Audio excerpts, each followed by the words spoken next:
Welcome to hell. I recommend that you do this with 2 mages and 1 melee. Obviously with people that know what they are doing. You want to let one of your skills empty out and drop it, which basically means he can sense when you are using a skill. So whether it's a comet that's coming in, or a shaman, or even him jumping on top of you, he can tell that you're using an item and you're aggroing him, or the various AoE characters. So what you want to do is use a skill, kind of loop around left. And it is definitely a bob and weave game, this whole thing.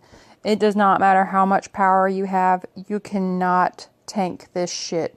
You have got to move. Just keep running. Keep moving. Do not stay in one spot at a time. Now, you're not going to see this, but actually in my chat, it's a good thing to have pre-programmed comments such as left lower corner, left upper corner, right upper corner, right lower corner, middle, center, whatever you want to say. Pre-program it. If you're not going to use voice chat, I recommend that you at least have the pre-programmed comments so that you can tell people when you've died, how you've died. A lot of people like to grab the pots when they come up. I don't recommend that you use the pots unless you actually need them. The only orbs that I grab are the ones that are like armor or strength, because I want a health pot to come in behind that. When your people go down, you want to res them quickly. Now, obviously, it's tougher if you have 2 people that go down at the same time and you're the only one left. But I will say that there are some tricks that you can do to get back up and get your team back running. Because obviously you want to make sure, it's called surrounding awareness. You want to have awareness of your surroundings. If there's a shaman near you, or bombers near you, or a reaper near you, something that can kick you off your feet, you definitely don't want to try to get your teammate up, because all you're going to do is end up dying in the process. So you want to wait for the right opportunity, but you don't want to wait too long, because then your health is going to go, and there's a possibility that you're just going to end up dead on the floor, and your team's going to lose. So what I usually do is, if I'm the only person still standing, I kind of run around. And even if you go from like a left to right sort of motion, it helps keep everybody gathered up, but then also it's more of a predictable pattern. So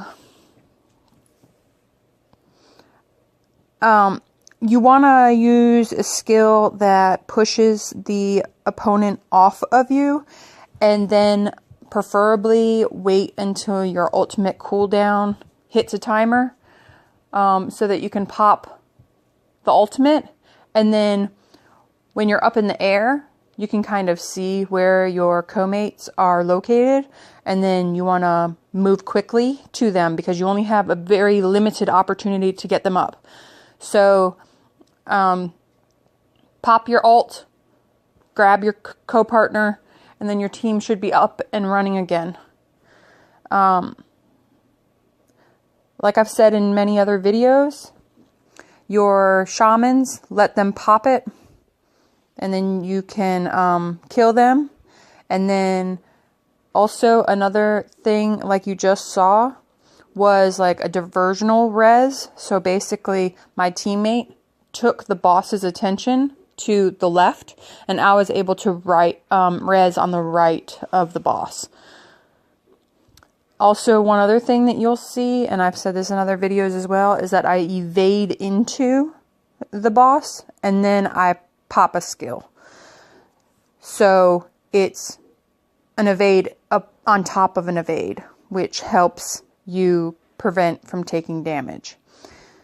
Obviously, if you're taking a bunch of damage at the beginning, of the, oh, here's the corner move. And that's what I was telling you guys about. If everybody gets into the corner, and then I also like to throw my shatter or my scatter bulbs.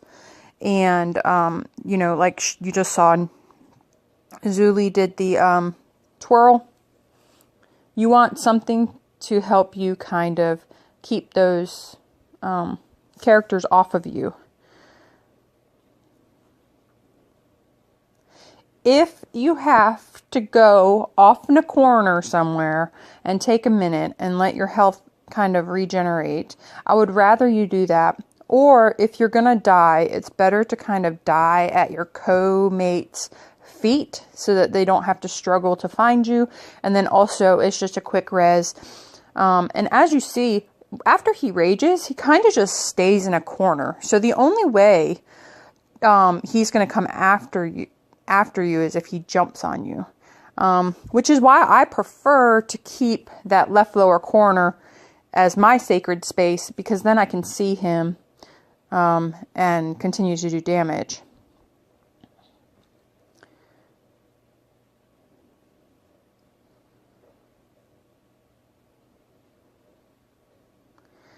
I think that's pretty much everything. What I like about the mage is that you can do damage from a distance and not be right in his space range.